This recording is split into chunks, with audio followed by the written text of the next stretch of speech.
Welcome back to the channel दोस्तों। आज मैं एक स्पेशल टॉपिक के बारे में बात करने वाला हूँ। रिटायरमेंट प्लानिंग क्या ये ज़रूरी है या नहीं है। आइए शुरू करते हैं। शुरू करने से पहले मैं इस वीडियो के अंत में अपनी रिटायरमेंट प्लानिंग स्ट्रेटेजी शेयर करने वाला हूँ। तो आप ज़रूर ये वीडियो अंत तक देखें और आप मुझे बताएं कि आपकी प्लानिंग की स्ट्रेटेजी क्या है और आपको मेरा जो स्ट्रेटेजी है वो सही लगता है या नहीं लगता है। आइए शुरू करते हैं।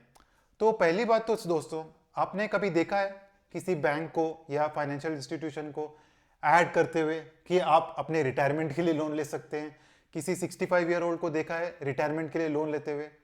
क्योंकि वो लोन्स होते ही नहीं हैं, क्योंकि वैसे लोन्स बने ही नहीं हैं, क्योंकि बैंक वालों को पता है कि आपके पास कोई अगर इनकम ही नहीं है तो आप लोन का रिपेमेंट कैसे करेंगे। आपको कार का लोन मिल जाता है, घर के लिए भी लोन मिल जाता है, यहाँ तक कि ट्रैवलिंग के लिए भी लोन मिल जाता है, बट रिटायरमेंट के लिए नहीं मिलता।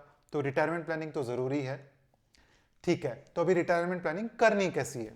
तो अगर आप समझिए, अगर आप 25 साल 30 साल या 35 साल के हैं, आपका एज जो भी है, रिटायर तो सबको होना है।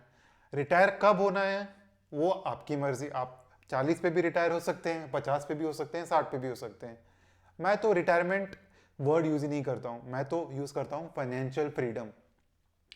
फाइनेंशियल फ्रीडम बहुत ज़्यादा ज़रूरी है। फाइनेंशियल फ्रीडम से आप, अगर आप 40 में भी फाइनेंशियल फ्री हो जाएं तो इसका ये मतलब है कि आप 40 में अपनी जॉब छोड़ के अपनी लाइफ एंजॉय कर सकते हैं।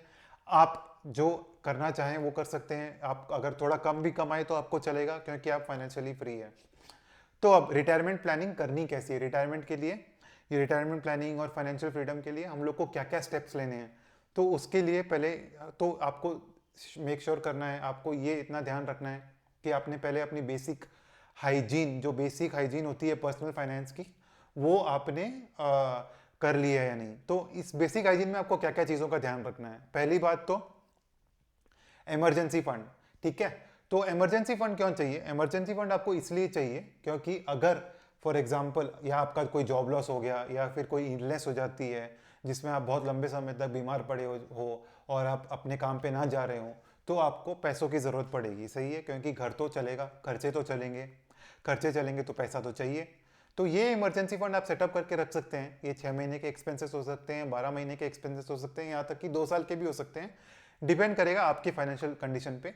तो ये इमरजेंसी फंड आप अलग रखें, क्योंकि इसका एक फ़ायदा ये है कि अगर आपको कोई इमरजेंसी आती भी है तो उस केस में आपको अपने लॉन्ग टर्म इन्वेस्टमेंट्स में डिप ना करना पड़े, उनको हाथ ना लगाना पड़े, क्योंकि आप तभी रिटायर हो पाएंगे अगर आप अपने लॉन्ग टर्म इन्वेस्टमेंट्स को लंबे समय तक ग्रो करने दें। तो ये एक बहुत बड़ा इंपॉर्टेंट चीज़ है। इसके अलावा हेल्थ इंश्योरेंस, हेल्थ इंश्योरेंस भी बहुत बहुत इंपॉर्टेंट है। तो हेल्थ इंश्योरेंस के लिए आपको क्या करना है? एम्प्लॉयर का हेल्थ इंश्योरेंस तो आप समझिए वो एक बोनस होता है, एक परक्विजिट होता है। एम्प्लॉयर का हेल्थ इंश्योरेंस पे कभी डिपेंड नहीं करना चाहिए। आपको अपना खुद का हेल्थ इंश्योरेंस लेके रखना चाहिए। तो आप खुद का हेल्थ इंश्योरेंस लेके रखिए, 10 लाख 15 लाख 20 लाख जितना आप अफोर्ड कर सकते हैं उतना का लेके रखिए।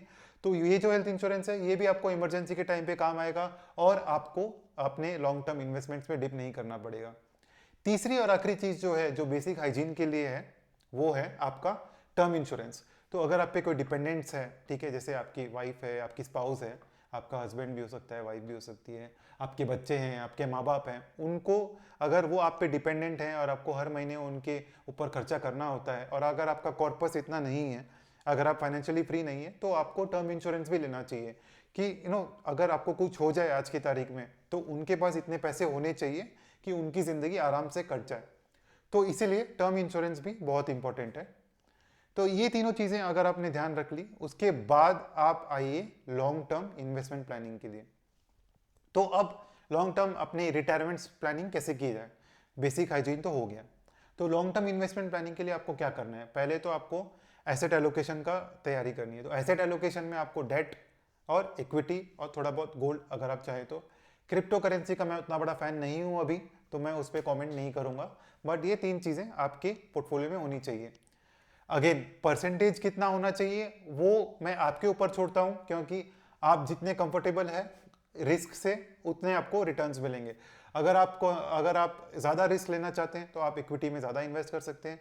अगर आपको आपकी उतनी एपेटाइट नहीं है, आप अगर आप कम रिस्क में ही आप अपने गोल्स तक पहुंच सकते हैं, तो आपको इक्विटी में उतनी इन्वेस्ट करने की ज़रूरत नहीं है। तो मैं ये कहना चाहूँगा कि आप अगर अपनी रिटायरमेंट प्लानिंग शुरू कर रहे हैं तो पहले तो आप एक कैलकुलेटर यूज करें। बहुत सारे कैलकुलेटर्स अवेलेबल है ऑनलाइन, आप कोई भी कैलकुलेटर गूगल करके निकाल सकते हैं और वो कैलकुलेटर यूज करके अपना नंबर कैलकुलेट करें कि आपको रिटायरमेंट के लिए एक्चुअली चाहिए कितना। नहीं तो आप एक और स्ट्रेटेजी यूज कर सकते हैं। आप जैसे अगर आपकी एनुअल एक्सपेंसेस 6 लाख रुपए हैं तो आप उसको मल्टीप्लाई कर सकते हैं 30 या 40 से। तो 6 लाख इंटू 30 मतलब 1,80,00,000 रुपए, और इंटू 40 मतलब 2,40,00,000 रुपए। इसमें आप 20-25% का क्वेश्चन और ऐड कर लीजिए to be on the safe side. तो अगर आपने वंस आपने गोल सेटअप कर लिया है, उसके बाद आप अपनी इन्वेस्टमेंट प्लानिंग करें और अपना एसेट एलोकेशन पहले डिसाइड करें। ठीक है, एसेट एलोकेशन के लिए डेट में आप 6 से 7% का इंटरेस्ट एज्यूम कर सकते हैं आज के तारीख में जो इंटरेस्ट है। इक्विटी में 10 से 12% कर सकते हैं, और गोल्ड में हिस्टोरिकल रिटर्न्स का एवरेज ले लीजिए। पर अभी प्रॉब्लम क्या है, ये जो अजम्पशंस है वो फ्यूचर में वैलिड रहे नहीं रहे हमको नहीं पता, तो आपको इसको पीरियडिकली रिविजिट करना बहुत ज़रूरी है। तो अभी आप डेट में कहाँ कहाँ इन्वेस्ट कर सकते हैं? आप इन्वेस्ट कर सकते हैं public provident fund, employees provident fund, NPS. NPS में थोड़ा बहुत डेट का एलोकेशन होता है, थोड़ा बहुत इक्विटी का होता है, तो आपको उसको उस हिसाब से कैलकुलेट करना पड़ेगा। बट मेरे हिसाब से आपका जो एम्प्लॉयज़ प्रोविडेंट फंड का जो पैसा है और पब्लिक प्रोविडेंट फंड का जो पैसा है वो आपका कोर डेट पोर्टफोलियो होना चाहिए आपकी रिटायरमेंट स्ट्रेटेजी के लिए। ये दो कारण के वजह से। पहला तो आप जब इन्वेस्ट करते हैं आपको टैक्स फ्री बेनिफिट मिलता है, और इस पे जो सालाना जो हमको इंटरेस्ट मिलता है वो भी टैक्स फ्री होता है, और ये सोवेन गारंटी के साथ आता है, तो आपको गवर्नमेंट रिस्क बहुत मिनिमम हो जाता है इस केस में। तो ये आपका हो गया मेजर डेट एसेट एलोकेशन। इसमें जो आपका एम्प्लॉयज प्रोविडेंट फंड है आप मैक्स आउट कर लें वीपीएफ में, बट मेक श्योर कि आपका 2.5 लाख से ज़्यादा ना लिमिट ऊपर हो, सो दैट आपको वो टैक्स ना लगे। और पीपीएफ में तो 1.5 लाख का लिमिट है, आप 1.5 लाख तक पीपीएफ में इन्वेस्ट कर सकते हैं। पीपीएफ का मैंने इससे पहले एक और वीडियो बनाया है, वो भी आप देखें अगर आपको पीपीएफ की और जानकारी चाहिए तो। उसके बाद आप एनपीएस में इन्वेस्ट करें। आपको एनपीएस में आप 50,000 इन्वेस्ट करने से आपको एडिशनल डिडक्शन मिलता है 50,000 का, और अगर आपका एम्प्लॉयर भी कंट्रीब्यूट कर रहा है तो 10% ऑफ बेसिक तक का आपको वो भी डिडक्शन मिलता है। तो एनपीएस बहुत अच्छा व्हीकल है। मैं एनपीएस के बारे में एक और वीडियो करूंगा, उसमें हम डिटेल में बात करेंगे एनपीएस के लिए। अब आते हैं इक्विटी में। तो इक्विटी में आपको क्या करना है?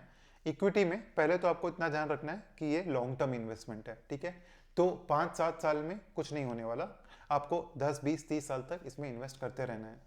तो आप डिसाइड कर लें आपको एक्टिव फंड्स में इन्वेस्ट करना है, पैसिव फंड्स में इन्वेस्ट करना है, आपको एडवाइज़र हायर करके इन्वेस्ट करना है। अगर आपको नहीं समझ में आता तो एडवाइज़र हायर कीजिए, ज़्यादा महंगा नहीं होता है एडवाइज़र। और अगर आपका ये जो अगर आपको करोड़ों का कॉर्पस क्रिएट करना है तो एडवाइज़र का कॉस्ट तो नेग्लिजिबल हो जाता है। तो एक एडवाइज़र हायर कर सकते हैं आप, आपके लिए अच्छे इक्विटी फंड्स चुनेगा। बट आपको इतना ध्यान रखना है कि कॉन्स्टेंटली आपको इन एंड आउट नहीं करना है इक्विटी से। अगर आप कॉन्स्टेंटली इन एंड आउट करेंगे तो आपको रिटर्न्स नहीं मिलेंगे, आपको टैक्स भरना पड़ेगा, आपको डिविडेंड पे टैक्स भरना पड़ेगा। इक्विटी में तो मेरा ये मानना है कि mutual funds are the best vehicle. 90% लोगों के लिए डायरेक्ट इक्विटी नहीं बनाए, क्योंकि हमारे पास दूसरे जॉब्स हैं, हम उस जॉब पे फोकस करते हैं, तो हमें कंपनी स्टडी करने का टाइम नहीं मिलता। तो दोस्तों इक्विटी में इन्वेस्ट करने के लिए आप जो भी डिसीजन लेते हैं आपको बस इतना ध्यान रखना है कि आप उसमें इन्वेस्टेड रहें और इन एंड आउट कम करें। अब आते हैं वीडियो के मेन टॉपिक पे, मेरे खुद की इन्वेस्टमेंट स्ट्रेटजी। मैं क्या करता हूँ रिटायरमेंट प्लानिंग के लिए। तो मैं अभी यंग हूँ, अर्ली 30s, तो मेरे लिए रिटायरमेंट बहुत दूर है। तो हम लोग क्या करते हैं, पहले तो हमने बेसिक हाइजीन का पूरा ध्यान रख लिया है। हमारे पास इमरजेंसी फंड है, हमारे पास हेल्थ इंश्योरेंस है और टर्म इंश्योरेंस भी है। तो इसको हम लोग कॉन्स्टेंटली रिव्यू करते रहते हैं और इतना ध्यान रखते हैं कि अगर लाइफ में कोई भी मेजर इवेंट हो रही है, जैसे अगर कोई फैमिली मेम्बर ऐड हो रहा है या कोई आपके खर्चे बढ़ रहे हैं, तो आप इन तीनों चीज़ों को फिर से रिव्यू करें और मेक श्योर कर लें कि ये सब एडिक्वेट है या नहीं है। अब जो मेरी जो स्ट्रैटेजी है बहुत सिंपल है। मैं सेल्फ एम्प्लॉयड हूँ, तो एम्प्लॉयज़ प्रोविडेंट फंड तो आउट ऑफ क्वेश्चन है मेरे लिए। तो मुझे सिर्फ 3 इन्वेस्टमेंट्स बचे मेरे लिए। तो मैं क्या करता हूँ, पहले तो public provident fund max out कर लेता हूँ। पब्लिक प्रोविडेंट फंड का जो 1.5 लाख का इन्वेस्टमेंट है मैं 5 अप्रैल से पहले कर लेता हूँ मेरे और मेरे वाइफ के अकाउंट में। उसके बाद हम लोग क्या करते हैं, हमारा जो एनपीएस का इन्वेस्टमेंट है 50,000 का जो लिमिट मिलता है 80 सीसी D1B सेक्शन में, वो वाला भी हम लोग यूज़ कर लेते हैं। तो वो इन्वेस्टमेंट भी हम लोग कर देते हैं, ठीक है। उसके बाद जो होता है हम लोग 5% का गोल्ड का एलोकेशन रखते हैं। तो गोल्ड में पीरियडिकली इन्वेस्ट करते रहते हैं to make sure that the allocation is at 5%। उसके बाद हम लोग लॉन्ग टर्म जो इन्वेस्टमेंट्स हैं हमारे, बाकी सब हम इक्विटी म्यूचुअल फंड्स में इन्वेस्ट करते हैं। हम लोग mix of active and passive funds use करते हैं, तो it's a very good strategy. हमारा आइडिया यही है कि हमको रिडीम नहीं करना है कुछ पैसा, हम लोग इसको 20, 25, 30 ईयर्स तक ग्रो होने देंगे। हमारी एक्टिव इनकम से हमारे घर के खर्चे निकल जाते हैं, हम थोड़ा बहुत SIP भी कर लेते हैं। तो हमारे को इतना ही ध्यान रखना है कि हम 30 ईयर्स बाद फाइनेंशियली फ्री हो जाएं और हमारा रिटायरमेंट बहुत अच्छे से निकल जाए। तो आपका क्या स्ट्रैटेजी है, आप मुझे वो बताएं। आप कहाँ कहाँ इन्वेस्ट करते हैं, आपको मेरा स्ट्रैटेजी सही लगता है नहीं लगता है, ये सब आप मुझे कमेंट्स में बताएं। और अगर आपको वीडियो अच्छा लगा तो प्लीज़ अपने दोस्तों के साथ शेयर करें, अपने फैमिली मेम्बर्स के साथ शेयर करें और ये चैनल को ग्रो करने के लिए हेल्प करें। Thank you.